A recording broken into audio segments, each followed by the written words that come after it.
Chapter 1. The Circle of Safety. At the very core of the human experience is an inescapable truth. The world has always been, and will always be, a place of formidable danger. From our earliest days wandering the primal landscapes to the complex, hyper-connected modern corporate arenas we navigate today, the fundamental threats to our survival have merely changed shape, not vanished. We no longer scan the horizon for predatory beasts, but we remain fiercely vigilant against the sudden shifts in market forces, the aggressive maneuvers of unseen competitors, and the relentless pressure to perform. It is a universal constant that life demands endurance in the face of hostility. Yet the profound beauty of our design is that we were never meant to face this unrelenting hostility alone. We possess an extraordinary innate capacity to forge bonds of profound trust, to create sanctuaries where the paralyzing grip of external anxiety is broken. When human beings are enveloped in an authentic atmosphere of mutual care, a remarkable transformation occurs. The exhausting instinct for self-preservation falls away, replaced by an unshakable devotion to the collective good. The true genesis of greatness in any enterprise does not spring from a flawless strategy or an unyielding demand for results. It emerges exclusively from the environment the leaders choose to cultivate.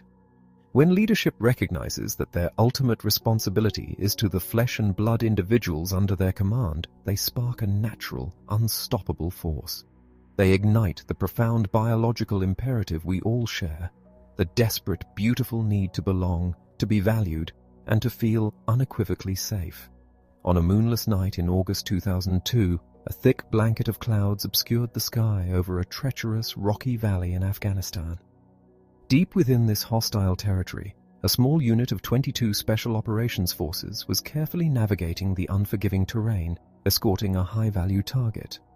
The tension was palpable. The men were profoundly aware that unseen eyes were tracking their every movement.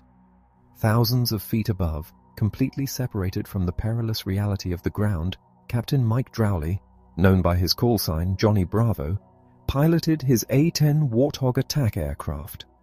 Above the clouds, the environment was serene, bathed in the tranquil light of a spectacular starry sky. The A-10 is a rugged, heavily armored machine built for one specific purpose: to provide close air support to ground troops. Ideally, pilots and the soldiers they protect rely on visual confirmation to coordinate their efforts, fostering a mutual confidence. But the dense weather pattern that night severed that critical visual link. Johnny Bravo could only gauge the situation through the tense radio transmissions echoing in his headset. Listening to the strained voices of the men below, an instinctual dread took hold of him. He knew, without being ordered, that he had to plunge into the blindness of the storm to see what they were facing. It was an incredibly dangerous maneuver. Plunging through the darkness and severe turbulence with night vision goggles that severely restricted his peripheral sight meant risking a fatal collision with the towering mountain walls. Yet, driven by an overwhelming sense of duty, he pushed the nose of his aircraft down. Then came the terrifying radio transmission that confirmed his worst fears. "Troops in contact." It is the universal distress signal, meaning a unit is under direct enemy fire. Johnny Bravo broke through the cloud ceiling merely 1,000 feet above the valley floor, plunging into an inferno. Tracer rounds illuminated the darkness, streaking from both sides of the valley and converging directly on the pinned-down American unit. Armed with outdated Soviet-era maps and instruments incapable of warning him about the encroaching mountain peaks, he relied entirely on raw courage and mental mathematics. He counted the seconds out loud, calculating his proximity to the stone walls, laying down a devastating barrage from his Gatling gun before wrenching the aircraft upward into a violent, gravity-defying turn to avoid a crash. He did this not once, but repeatedly, eventually running out of ammunition and calling in his wingman to continue the perilous ballet. Because of their unrelenting, selfless intervention, all 22 men survived that harrowing night. When asked what compelled him to take such extraordinary risks, Johnny Bravo's answer defies conventional corporate logic. He does not credit his elite training, his advanced weaponry, or the promise of a lucrative bonus. He credits empathy. The profound, internalized understanding that those men would have done exactly the same for him. This is the ultimate manifestation of true leadership, the willingness to place oneself between danger and those one is sworn to protect. In the linear hierarchies of the modern workplace, we are frequently conditioned to seek the spotlight, to demand recognition from our superiors as the metric of our success. We perform for the applause. But in cultures defined by sacrifice, success is measured by the cover we provide for one another. When a leader acts as a shield against external threats, it breeds an environment where individuals naturally look out for their peers, taking bold risks not for personal glory, but for the advancement of the whole.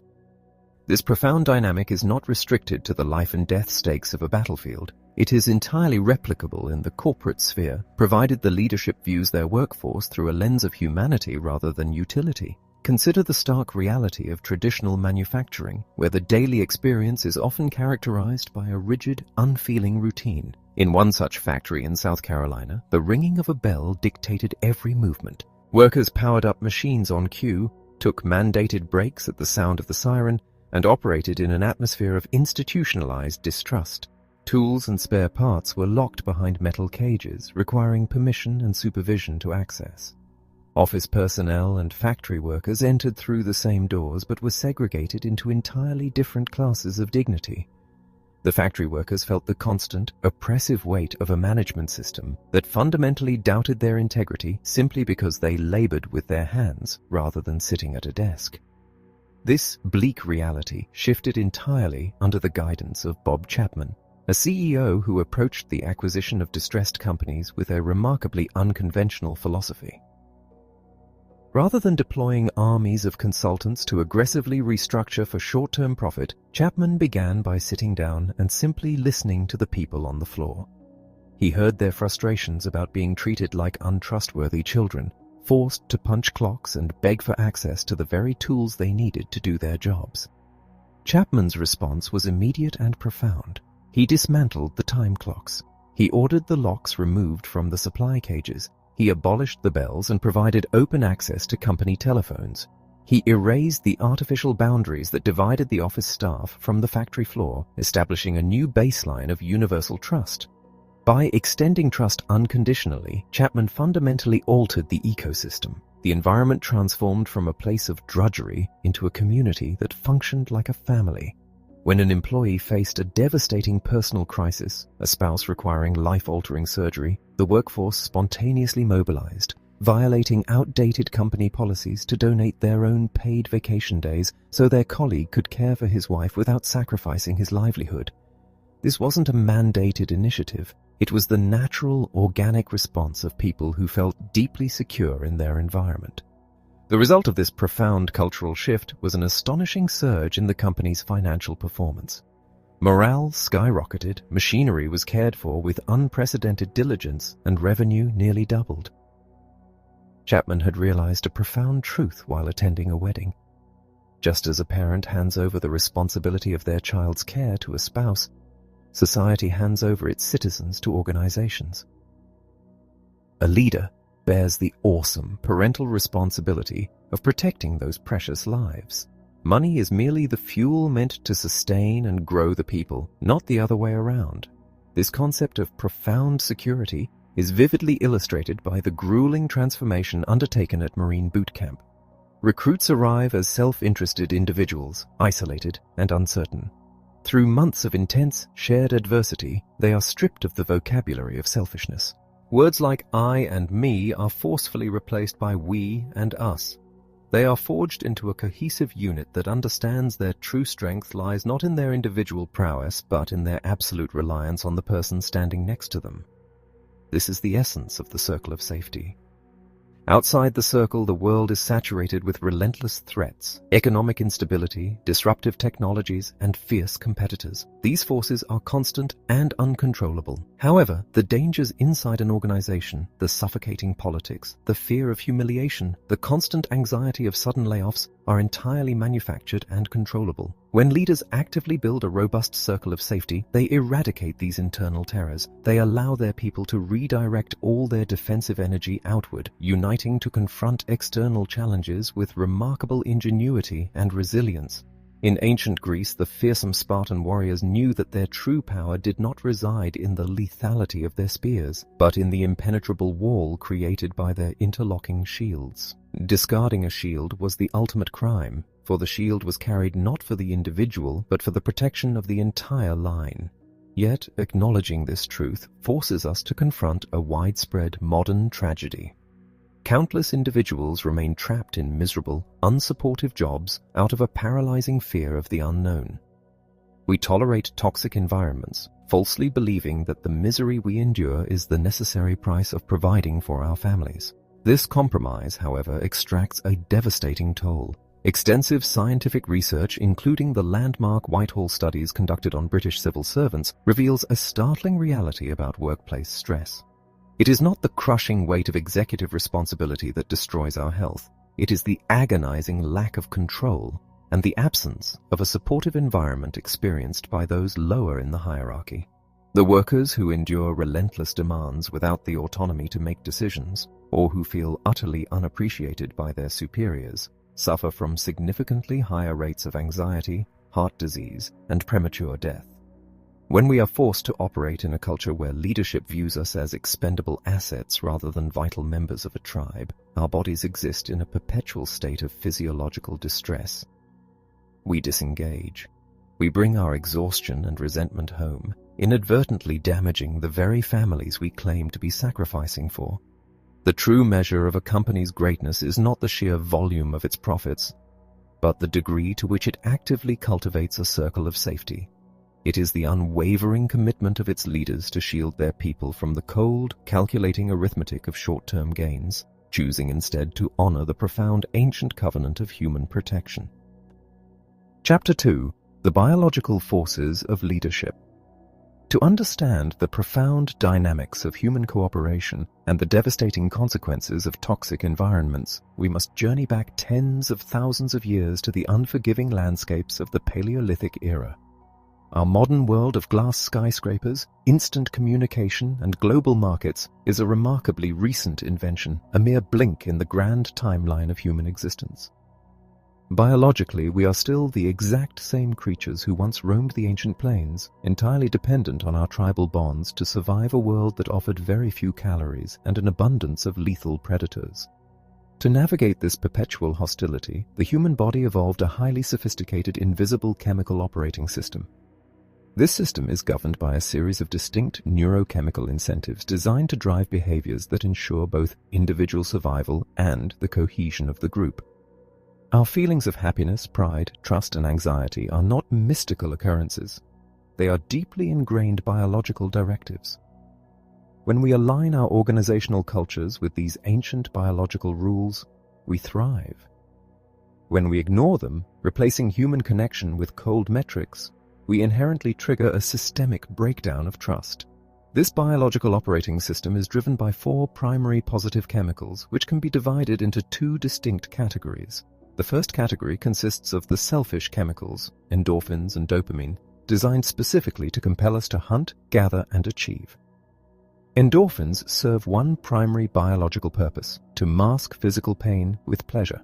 They are the chemical engine of human endurance. In the ancient world, hunting for survival required tracking prey for countless miles, pushing the physical limits of the human body. Endorphins flooded the system to override the agony of exhausted muscles, allowing our ancestors to keep moving until the hunt was successful. Today, we experience this exact same rush as the runner's high, a brief intoxicating euphoria that rewards physical exertion. It is a strictly individual experience, a solitary chemical reward for pushing past our breaking point.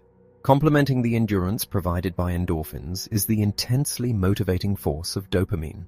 Dopamine is the chemical of progress, the intensely satisfying thrill of finding what we are looking for. It is the biological incentive that kept our ancestors scanning the horizon for food and shelter. Dopamine requires a tangible, visible goal. When a Paleolithic hunter spotted a fruit-bearing tree in the distance, a hit of dopamine provided the focused energy required to walk the miles to reach it. As they drew closer, the dopamine increased, culminating in a massive surge of satisfaction upon plucking the fruit. In our modern organizations, dopamine is the addictive rush of crossing an item off a checklist, hitting a quarterly target, or receiving a notification on a glowing screen. It is an incredibly powerful driver of behavior, but it is deeply flawed when left unchecked. Because dopamine is fiercely individualistic and highly addictive, a culture driven exclusively by dopaminergic rewards, like bonuses tied to arbitrary numerical targets, will inevitably breed ruthlessness. People will manipulate the numbers, compromise their integrity, and betray their peers simply to secure their next chemical hit. To counterbalance the selfish drive of endorphins and dopamine, the human body relies on the selfless chemicals, serotonin and oxytocin. These are the social adhesives that transform a chaotic mob of competing individuals into a unified, formidable tribe. Serotonin is the chemical of pride, status, and public recognition.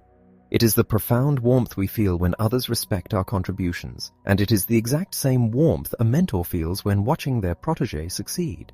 Serotonin enforces the social fabric by biologically rewarding the relationship between the leader and the follower.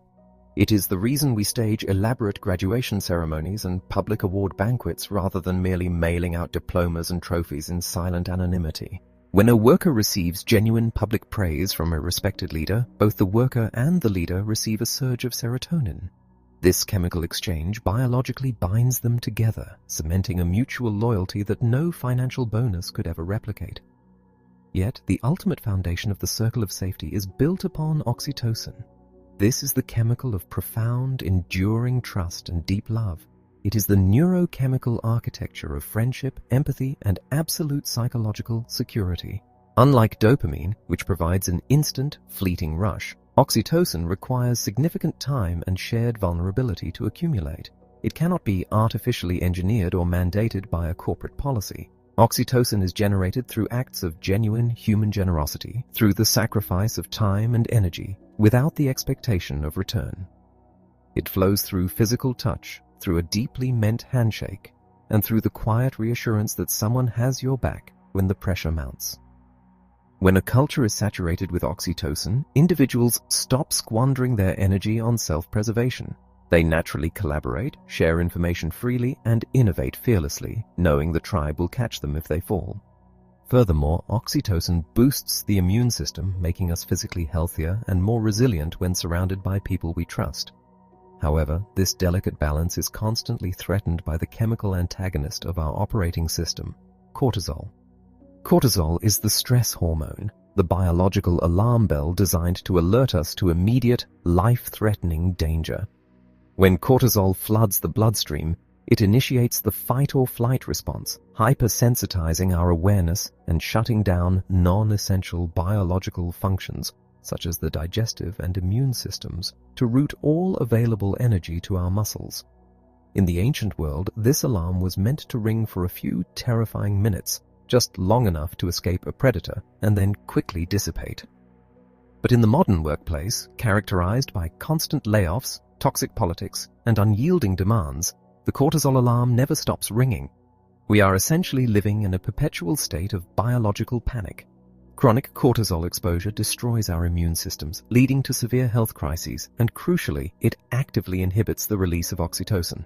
When we are biologically terrified of our own leaders and colleagues, trust becomes biologically impossible. This brings us to the profound, evolutionary contract of leadership. In the ancient tribe, the hierarchy was established to prevent constant, lethal infighting over resources. The tribe willingly allowed the alpha primate the first choice of meat and the best choice of mate.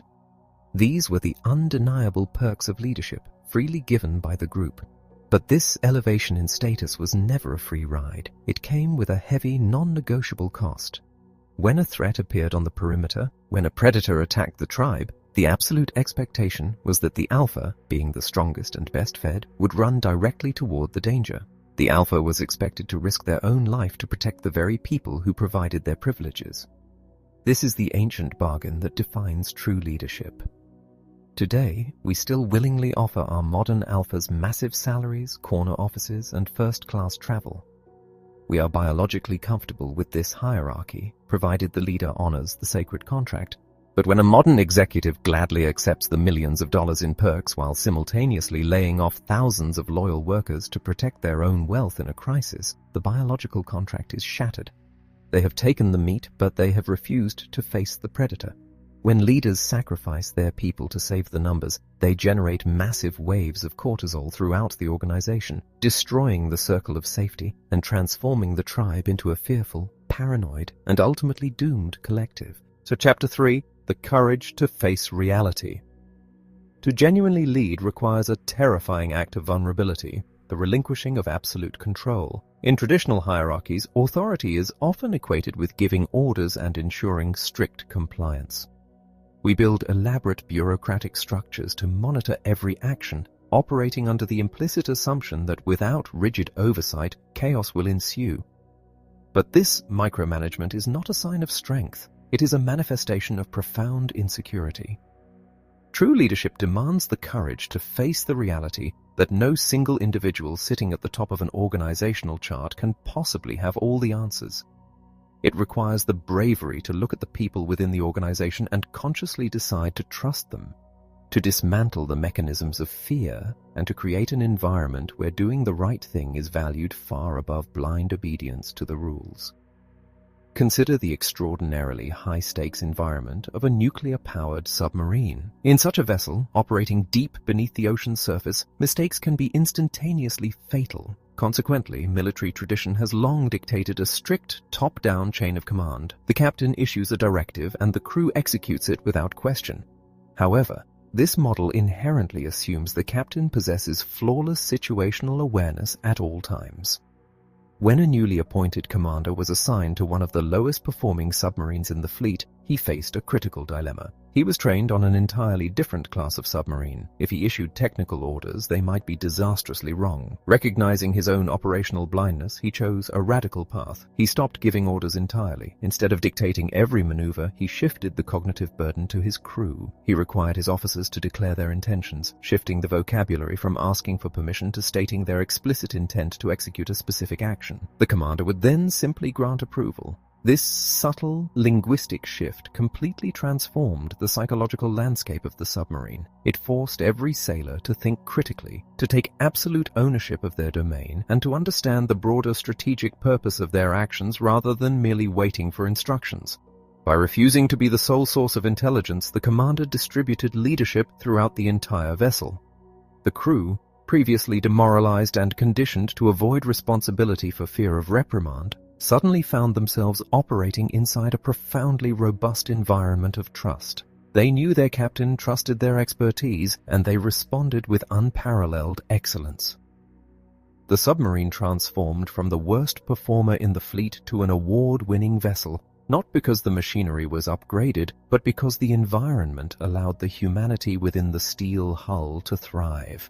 This profound transformation illustrates a crucial biological and sociological reality about human performance. We are exquisitely engineered creatures, shaped by millions of years of evolution to operate within a very specific set of conditions. Imagine for a moment a state-of-the-art snowmobile.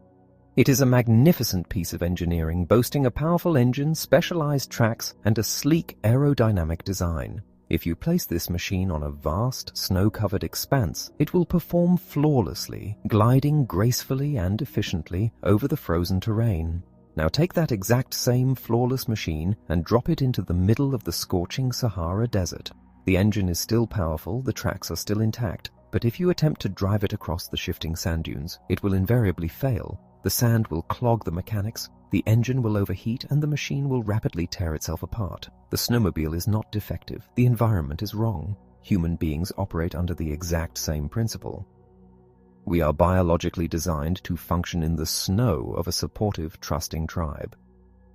When we are surrounded by leaders who provide cover and peers who share our burdens, our internal chemistry rewards us with cooperation, resilience, and profound loyalty. We perform beautifully. However, many modern corporate cultures function like the unforgiving desert. They are arid landscapes of unrelenting pressure, toxic internal competition, and constant fear of sudden termination. They are saturated with stress hormones and practically devoid of the neurochemicals that foster trust and connection. When a perfectly healthy, capable human being is forced to operate in this hostile corporate desert, they inevitably begin to break down. No matter how much financial incentive is poured into the tank, the machinery of human connection cannot function in an atmosphere of institutionalized distrust. We become cynical, exhausted, and self-serving. We hoard information and sabotage our peers to ensure our own survival. The failure is not inherently in the people, the failure is entirely in the environment. Leaders who attempt to solve performance issues by firing their teams and hiring new ones without changing the culture are merely swapping out drivers on a snowmobile buried in the sand. It takes tremendous courage to look past the immediate symptoms of poor performance and face the uncomfortable reality that the culture itself is fundamentally broken. It takes even greater courage to do the hard, unglamorous work of changing the climate, sweeping away the sand, and building an environment where human beings are actually designed to thrive. Chapter 4. The Cultural Shift. How We Got Here. To comprehend the profound dysfunction that plagues so many modern organizations, we must first trace the historical fault lines that shattered the traditional American workplace. The relentless pressure, the transactional relationships, and the pervasive anxiety we experience today are not the inevitable byproducts of capitalism. They are the result of a very specific, deliberate cultural shift that occurred over the last several decades. To understand how the definition of leadership became so deeply distorted, we have to examine the profound generational divide that reshaped the global economy, transitioning a society built on shared sacrifice into one driven by individual accumulation. It is a story of how a nation fundamentally changed its mind about what a business is, who it serves, and what we owe to one another. The generation that came of age during the grueling years of the Great Depression and fought through the devastating global conflict of World War II was fundamentally shaped by the trauma of scarcity and the absolute necessity of collective survival. This cohort, often referred to as the greatest generation, did not read about existential threats in history books. They lived them. They endured breadlines, rationing, and the terrifying reality that their survival depended entirely on relying on their neighbors and their nation. When they returned from the war and entered the workforce, they carried this profound psychology of shared sacrifice with them into the corporate sphere. They built companies with the same ethos they used to survive the trenches, a deep-seated belief in loyalty, long-term stability, and the idea that a company was a family. In this era, lifelong employment was not an anomaly. It was the standard expectation. A worker gave their loyalty to the corporation, and in return the corporation provided an ironclad guarantee of protection, a pension, and a secure retirement. The social contract was robust and deeply respected. Layoffs were considered an absolute last resort, a devastating failure of leadership, and a source of profound institutional shame. However, the world these veterans built for their children was radically different from the one they had endured. The post-war economic boom unleashed an era of unprecedented prosperity and expansion. The children born into this era, the baby boomers, grew up in a reality defined not by breadlines and rationing, but by suburban sprawl, television, and an explosion of consumer goods. They were the first generation in modern history to be raised in an environment of sheer, unadulterated abundance. Because they were shielded from the unifying trauma of absolute scarcity, their psychological development shifted away from the collective we and turned sharply toward the individual me. As they came of age in the 1960s and 1970s, the cultural narrative began to fracture. The virtues of patience, frugality, and institutional loyalty were gradually replaced by a desire for immediate gratification, personal fulfillment, and rebellion against the established order. This cultural shift from collectivism to individualism eventually seeped into the boardrooms and business schools, fundamentally altering the philosophy of economics. The turning point arrived with the ascendance of a revolutionary economic theory championed by figures like Milton Friedman. Friedman argued forcefully that the social responsibility of a business was not to provide employment, protect communities, or act as a surrogate family. Instead, he posited that the sole overriding purpose of a corporation was to maximize returns for its shareholders. This theory, entirely novel in its absolute ruthlessness, decoupled the corporation from the human beings who actually performed the labor. It redefined employees. They were no longer viewed as vital members of a protective tribe. They were reclassified as sheer liabilities, expenses to be managed, reduced, and eliminated in the pursuit of quarterly profits. The practical application of this cold, abstract philosophy was violently introduced to the corporate world in the early 1980s, most notably by executives like Jack Welch at General Electric. Welch, operating under the mandate of shareholder supremacy, implemented a system of mass, strategic layoffs. He did not fire people because the company was facing an existential crisis or bankruptcy. He fired tens of thousands of loyal workers simultaneously, while the company was highly profitable, simply to artificially boost the stock price and appease Wall Street analysts. He instituted a policy of routinely firing the bottom 10% of his managers every single year, regardless of their absolute performance, creating a hyper-competitive, gladiator-style environment where survival required stepping on one's peers. This devastating maneuver fundamentally broke the ancient biological contract of leadership. The modern executive had successfully taken the meat, enjoyed the massive bonuses tied to the inflated stock prices, but completely abandoned the responsibility to protect the tribe. Wall Street applauded this ruthless efficiency, and a new, toxic standard was set for American business. Layoffs were no longer a mark of shame. They were celebrated as a sign of strong, decisive management. Companies began managing for the quarter rather than the quarter century. The profound, stabilizing force of corporate loyalty evaporated overnight, replaced by a mercenary culture of free agents. Workers, realizing that their leaders viewed them as entirely expendable, understandably withdrew their devotion. They began to work purely for the paycheck, keeping their resumes updated and always looking for the exit, knowing the company would discard them the moment the financial forecast dipped. We are currently living in the wreckage of this philosophical shift. We have inherited a business landscape that is structurally addicted to short-term gains at the tragic expense of long-term stability and human well-being. We have allowed the abstract concept of shareholder value to blind us to the flesh and blood reality of the people walking the factory floors and sitting in the cubicles.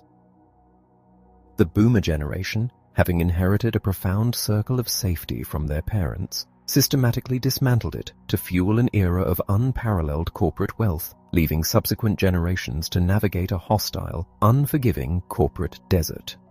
To restore balance, we must confront this history.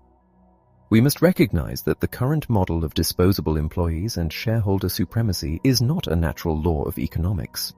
It is a relatively recent, profoundly flawed experiment.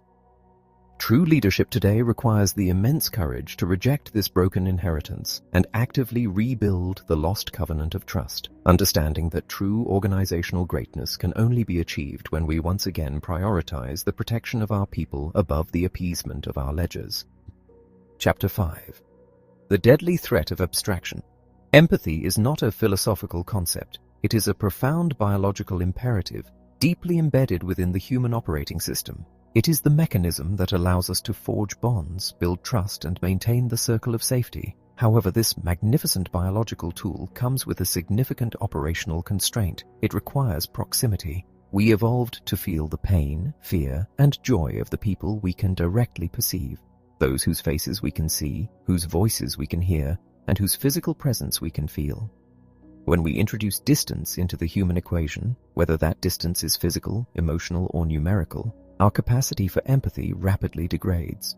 This phenomenon is known as abstraction, and it is arguably the single most destructive force in modern leadership. When human beings are transformed into abstract concepts, our moral compass begins to spin wildly out of control, allowing us to inflict tremendous harm without experiencing a shred of biological guilt.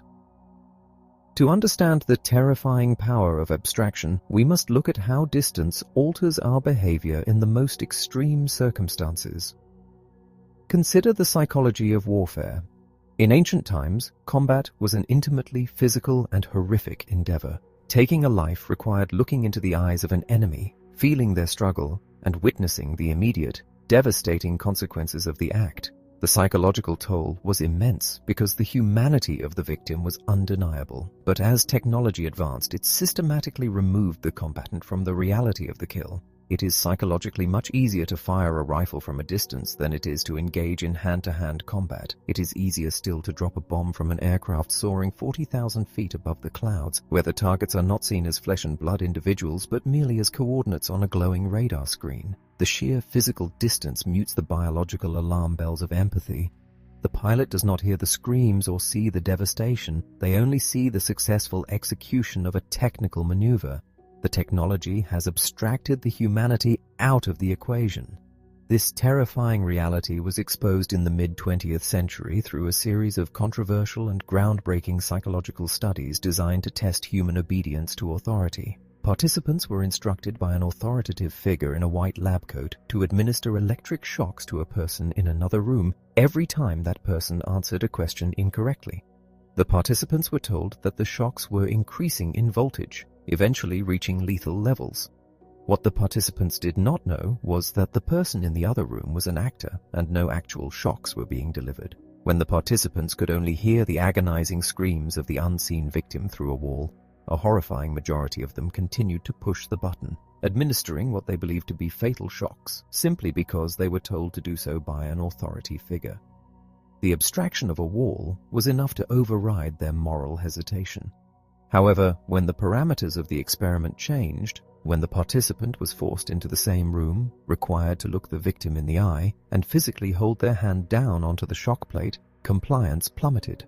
Proximity restored their empathy. When the victim was no longer an abstraction, the participants refused to cause harm, openly defying the authority figure. This lethal dynamic of abstraction is precisely what has infected the modern corporate world. Our boardrooms and executive suites have become the equivalent of the bomber cockpit soaring miles above the earth. As organizations grow in scale and complexity, leaders become physically and emotionally isolated from the people who perform the actual labor. They sit in corner offices, staring at spreadsheets and financial reports. In these sterile documents, a human life, a family's livelihood, and a worker's dignity are reduced to cold, abstract data points. They become headcount, human capital, or simply expenses. It is biologically agonizing to sit across a desk from a loyal employee, look them in the eye, and tell them they can no longer feed their children. But it is virtually painless to cross out a line item on a massive budget spreadsheet to hit a quarterly target. The spreadsheet acts as the wall in the psychology experiment. It mutes the screams. This corporate abstraction explains how otherwise decent, moral individuals can make incredibly ruthless executive decisions. The CEO who orders a mass layoff of 10,000 workers from a distant corporate headquarters does not consider themselves a villain. They are entirely insulated from the profound localized trauma their decision inflicts. They do not see the repossessed cars, the foreclosed homes, or the devastating toll of chronic cortisol exposure on the families of the terminated employees. They only see the stock price marginally increase on a digital ticker, providing them with a hit of dopamine and validating their tactical maneuver. They have successfully managed the numbers, but they have utterly failed to lead the people. The challenge of modern leadership is that abstraction is not merely a choice. It is an unavoidable mathematical reality. Anthropological research suggests that the human brain is only capable of maintaining genuine, trusting social relationships with approximately 150 people. This is the biological limit of the tribe. When a company expands beyond this threshold, it is neurologically impossible for a leader to intimately know every single person within the organization. The workforce naturally becomes an abstraction. Therefore, the greatest test of a modern leader is not how well they manage the balance sheet, but how aggressively they manage the abstraction. True leaders recognize this biological blind spot and actively fight against it. They refuse to be trapped in the isolation of the executive suite. They mandate physical proximity. They walk the factory floors, they visit the regional offices, and they sit in the break rooms. They force themselves to interact with the people whose lives are impacted by their decisions. They build robust hierarchies not to command and control from the top down, but to ensure that every single manager within the organization is deeply connected to their own specific, localized tribe of people. By actively humanizing the workforce and closing the physical and emotional distance, great leaders ensure that the profound responsibility of protecting the circle of safety is never delegated to an unfeeling spreadsheet. They understand that while numbers may tell a story of past performance, only the protected, engaged, and deeply connected human beings can write the future. Chapter 6. Culture and Imbalance. Nature is incredibly resilient, but it is entirely dependent on a delicate fundamental state of equilibrium. In any biological ecosystem, when one element becomes disproportionately dominant, the entire system is thrown into jeopardy. The human body, and by extension the human organization, is no different. We are designed to operate in a state of neurochemical balance where the driving, goal-oriented forces of dopamine and endorphins are carefully checked and regulated by the socially binding protective forces of serotonin and oxytocin. This balance allows us to be simultaneously ambitious and deeply compassionate, innovative yet profoundly loyal. However, when an environment places a disproportionate, almost exclusive emphasis on the metrics of achievement, when hitting the numbers becomes the sole metric of a person's worth, this delicate equilibrium is violently shattered.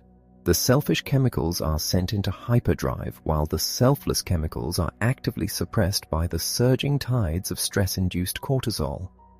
The result is a profound state of biological and organizational imbalance. This imbalance does not happen overnight. It is a creeping, insidious sickness that begins when leadership subtly alters the definition of success.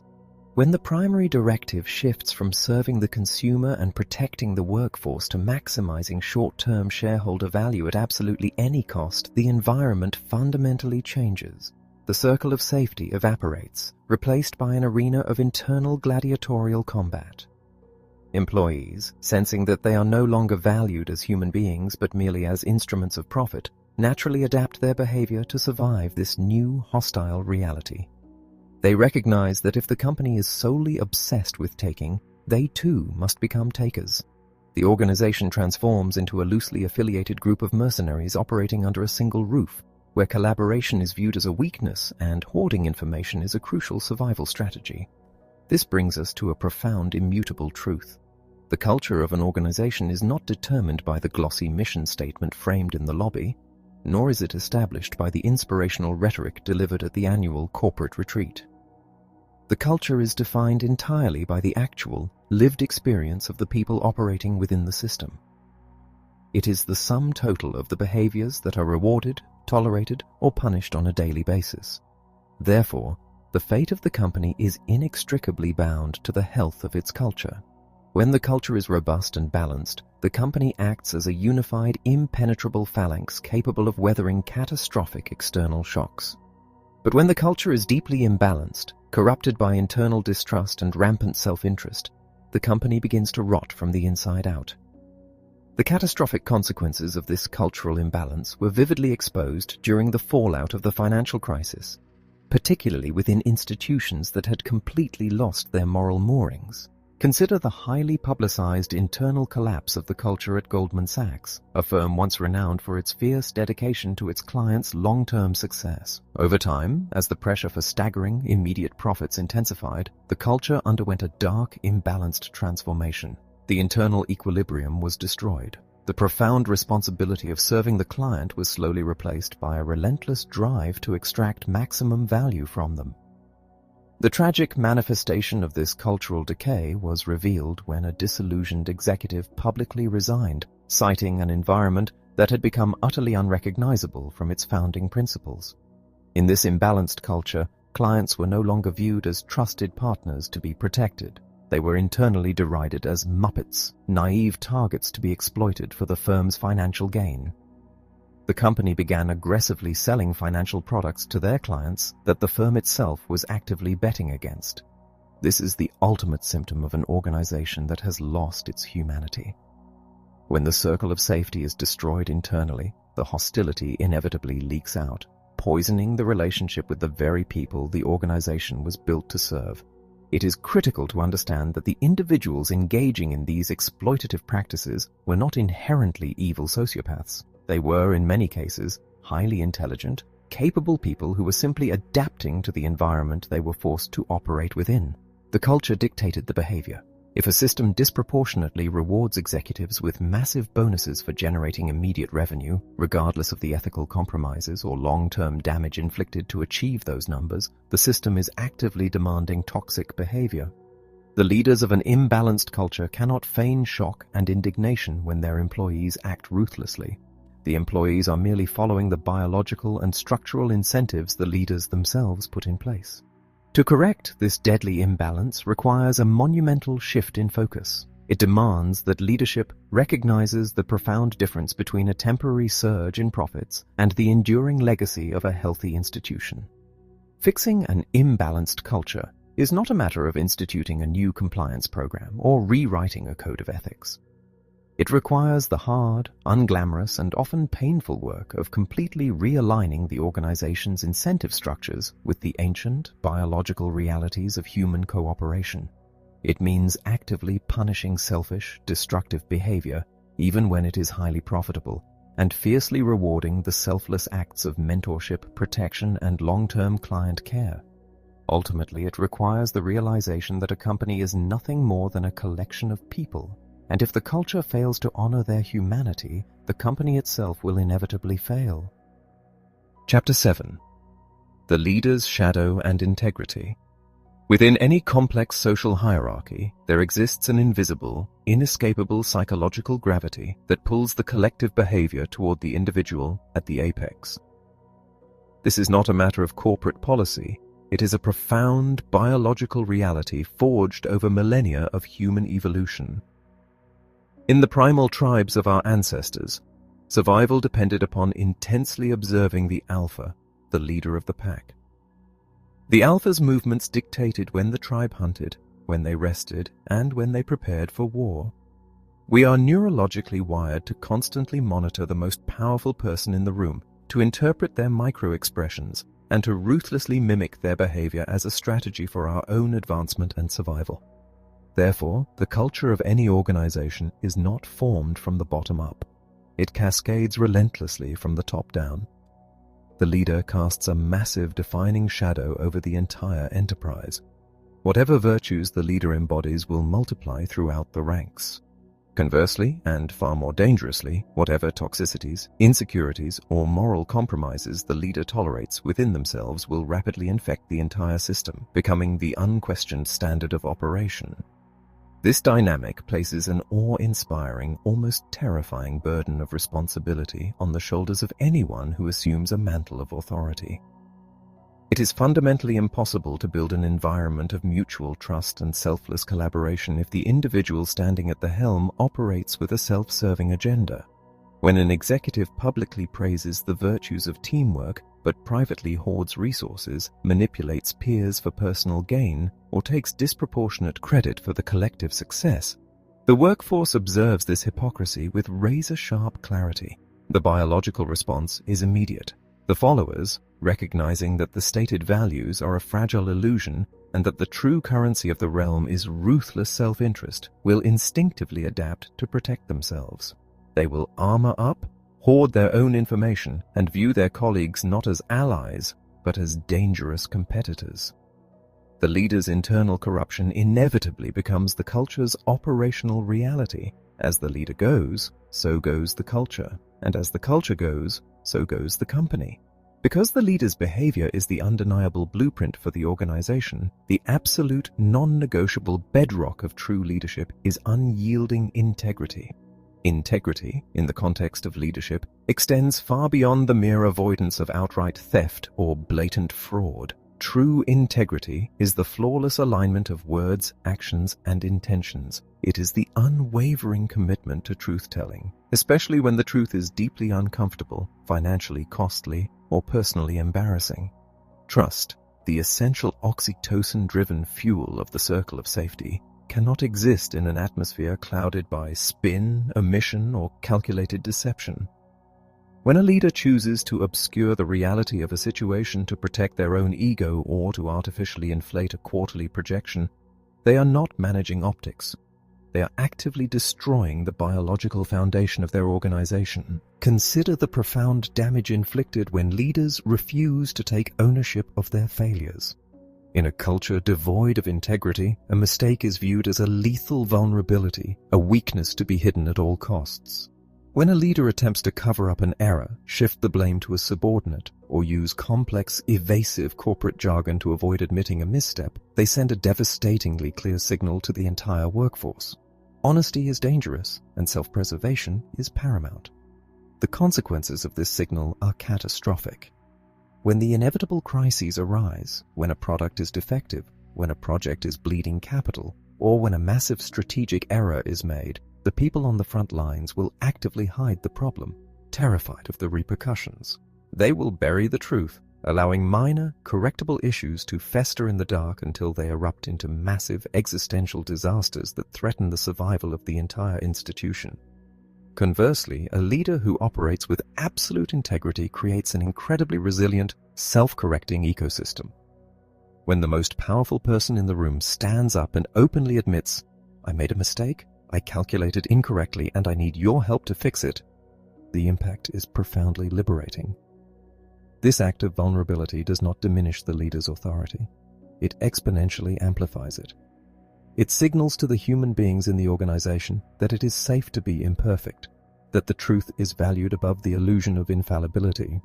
In this environment of radical honesty, problems are identified and escalated immediately.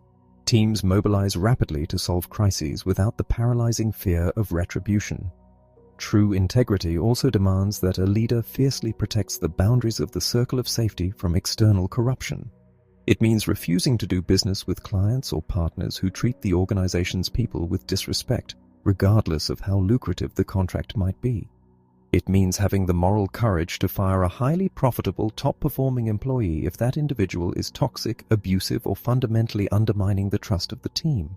When a leader compromises the culture to accommodate a high earner, they shatter the illusion of integrity. They declare that the financial numbers are ultimately more important than the safety of the tribe. Ultimately, the shadow the leader casts is the legacy they leave behind. We do not follow true leaders because we are forced to by an organizational chart.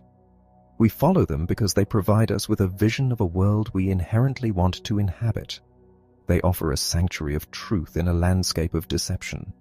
The true test of a leader's integrity is not how they behave when the market is booming and everyone is receiving a bonus. The ultimate test is how they behave in the dark, when the pressure is crushing, when the temptation to cut corners is overwhelming, and when the absolute right thing to do is also the most painful. In those crucible moments, the leader's true character is revealed and the culture is irrevocably defined. Chapter 8. Leading People, Not Numbers. We have engineered a modern business vocabulary that fundamentally strips the humanity out of commerce.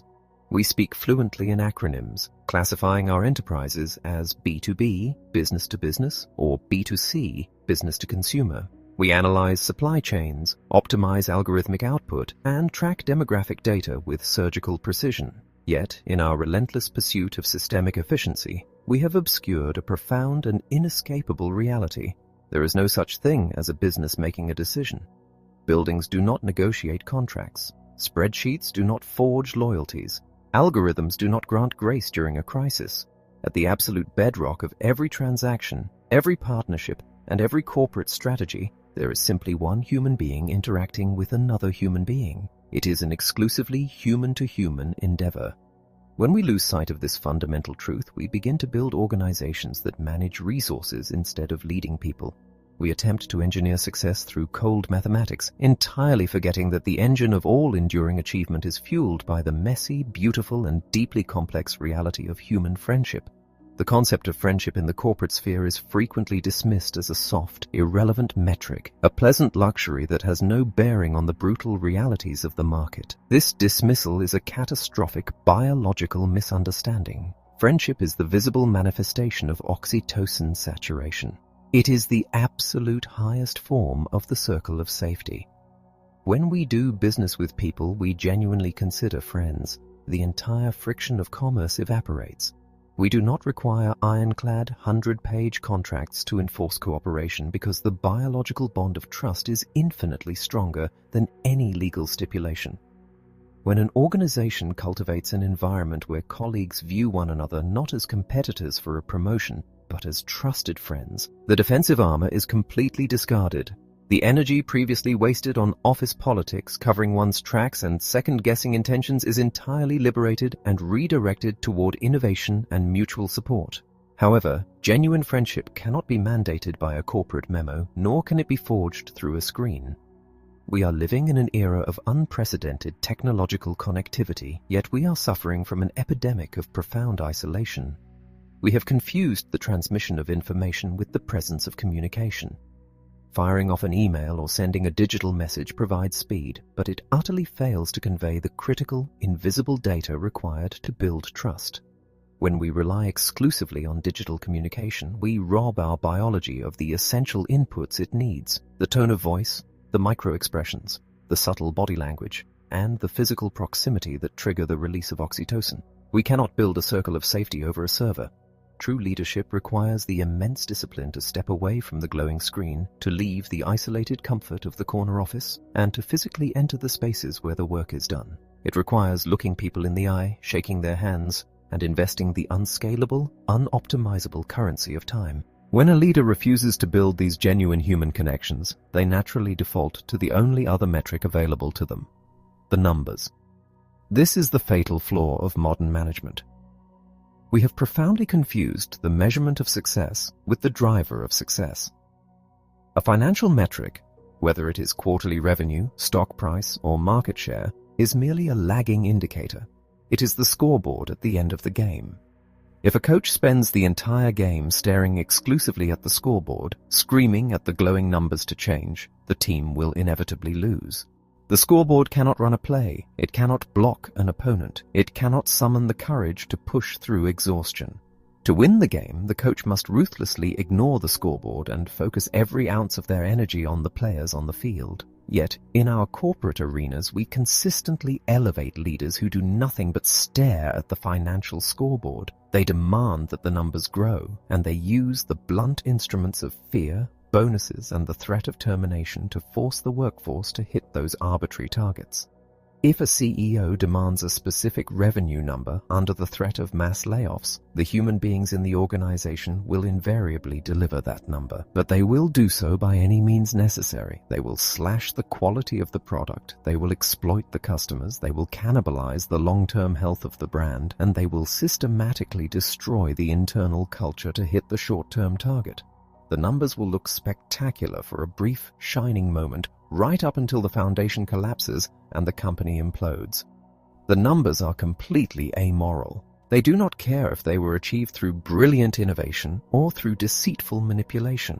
They do not care if the people who produced them are fulfilled, healthy, and fiercely loyal, or if they are exhausted, terrified, and biologically damaged by chronic stress. A leader who manages the numbers is abdicating their truest responsibility. The profound mandate of leadership is not to manage the result, but to obsessively, relentlessly lead the people who produce the result. When a leader focuses entirely on the human beings, when they actively cultivate an environment of absolute trust, when they ensure that their people are well-trained, deeply valued, and fiercely protected from internal politics, a remarkable biological transaction occurs. The people, feeling completely secure in their environment, naturally take ownership of the organization's mission. They collaborate flawlessly, they treat the customers with genuine care, and they navigate complex challenges with astonishing resilience. And the numbers, those cold, amoral metrics of success, naturally take care of themselves. They become the beautiful, effortless byproduct of a culture that honors the human beings performing the labor. The ultimate test of leadership is the courage to look away from the ledger and look directly into the eyes of the people, understanding that if you fiercely protect the tribe will fiercely protect the future. Chapter 9. A Society of Addicts. The human biological operating system, refined over millennia to ensure our survival in a world of profound scarcity, is fundamentally entirely unequipped to process the realities of modern engineered abundance. We are ancient biological machines navigating a landscape saturated with instant, limitless gratification, and the consequences of this mismatch are quietly destroying our capacity for enduring fulfillment. The delicate equilibrium of our internal chemistry has been hijacked.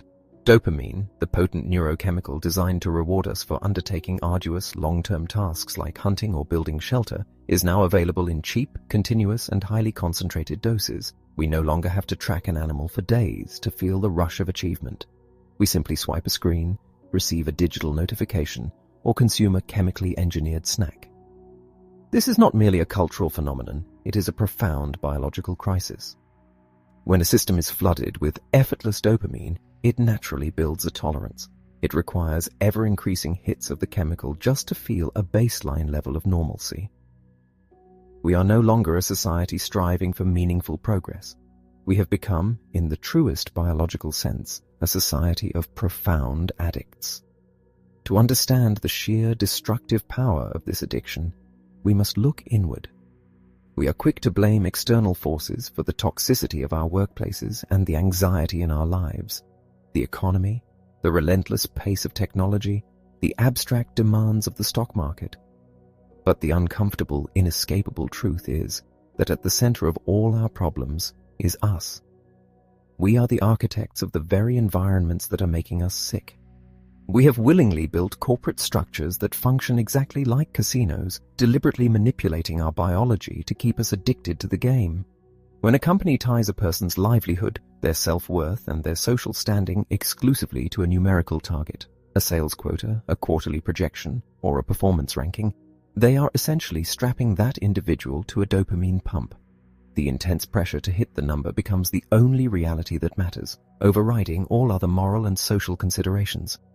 When an entire culture becomes addicted to the dopamine of performance metrics, the inevitable result is a desperate, frantic pursuit of success at any expense. The biological craving for the chemical reward completely blinds the individual to the collateral damage they are inflicting on the people around them. In a healthy, balanced culture, the goal is achieved through collective effort where the rules are respected and the integrity of the process is fiercely guarded. But to an addict, the process is irrelevant. Only the hit matters.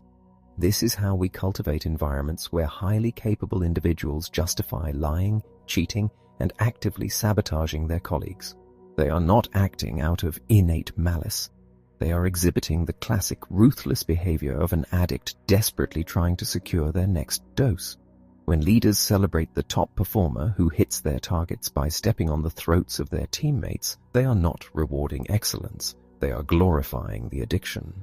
They are broadcasting to the entire organization that the numbers are sacred and the people are entirely expendable. This toxic environment creates a terrifying paradox. The individuals who are the most willing to compromise their integrity to secure the short-term win are frequently the ones promoted into positions of authority. The system actively selects for the most severe addicts. Once these individuals assume leadership roles, they instinctively replicate the exact same dopaminergic conditions that fueled their rise. They strip away the protective layers of the circle of safety, viewing the selfless, oxytocin-driven acts of mentorship and collaboration as weak and inefficient. They transform the organization into a hyper-competitive arena where every employee is constantly looking over their shoulder, terrified of the consequences of missing a target, and utterly devoid of the deep, enduring trust required to weather a genuine crisis. The tragedy of this structural addiction is exponentially magnified when we consider the millions of young people currently entering the workforce, a demographic that can be accurately described as the abstract generation. They are the first generation in human history to have their neurological development completely saturated by the influence of social media and ubiquitous mobile technology. From a very young age, their brains have been forcefully wired to equate personal value with digital metrics, the number of likes on a photograph, the speed of a text message reply, the carefully curated illusion of a perfect life broadcasted to an audience of strangers. They are highly attuned to the dopamine rush of instant, superficial approval, but they are often severely deficient in the slow, patient, and deeply vulnerable process of building authentic, oxytocin-rich human relationships. When this generation steps out of the heavily curated digital world and into the harsh reality of a modern corporate environment, the shock is profound. They possess a deep biological craving to make an impact, to feel a sense of purpose, and to be valued. But they are stepping into systems run by leaders who view them as abstract resources to be managed, not human beings to be mentored. They are looking for a circle of safety, but they are handed a spreadsheet of performance metrics. Because they lack the deep, trusting relationships required to buffer against the stress of the workplace, they experience skyrocketing rates of anxiety, depression, and profound isolation. They frequently move from job to job, endlessly searching for the fulfillment that they incorrectly assume is just another dopamine hit away. The profound danger is that we are writing off this generation as impatient, entitled, or lazy, when in reality they are merely the victims of a highly sophisticated societal-level addiction. We have placed them at the bottom of a mountain, told them they need to reach the summit to find happiness, but we have refused to teach them how to climb. We have given them the digital illusion of connection while simultaneously stripping away the biological reality of community. The responsibility to fix this profound disconnect does not rest on the shoulders of the young people entering the workforce. It rests entirely on the shoulders of the leaders who manage the environment.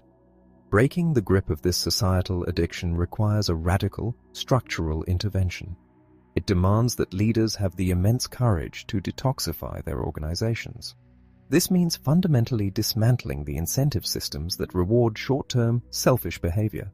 It means removing the digital barriers that prevent physical, human interaction. It means banning cell phones from conference rooms to force people to actually look at one another, to build the slow, unglamorous bonds of genuine trust. It requires leaders to stop managing the performance of their people and start obsessively focusing on the environment in which their people operate. If we do not actively intervene, if we continue to prioritize the abstract metrics of success over the biological reality of our humanity, we will inevitably build organizations that are incredibly rich in capital, but entirely bankrupt of the profound protective love that makes human greatness possible. Chapter 10. The Path to True Leadership. The journey to becoming a leader is not marked by the accumulation of wealth, the attainment of a grand title, or the sudden acquisition of absolute authority. It is instead a profoundly deep human transformation, a quiet internal shift in perspective from the relentless pursuit of self-preservation to the terrifying, magnificent acceptance of responsibility for others. We have spent decades constructing organizational frameworks that actively discourage this transformation, rewarding the selfish impulses of our biology while starving the selfless ones. Yet, the antidote to our modern corporate despair does not lie in a complex restructuring of our economic systems or the deployment of advanced management algorithms. The cure is startlingly simple, deeply rooted in our evolutionary history, and entirely within our grasp. It requires us to rediscover the transformative power of service, to embrace the necessity of shared struggle, and to realize that the salvation of our institutions rests entirely on our willingness to fundamentally change how we interact with the human beings standing right next to us. Consider the architecture of one of the most remarkably successful organizational recovery programs in human history, Alcoholics Anonymous. It is a system built not on financial incentives or punitive oversight, but on a profound understanding of human biology and the mechanics of behavioral change.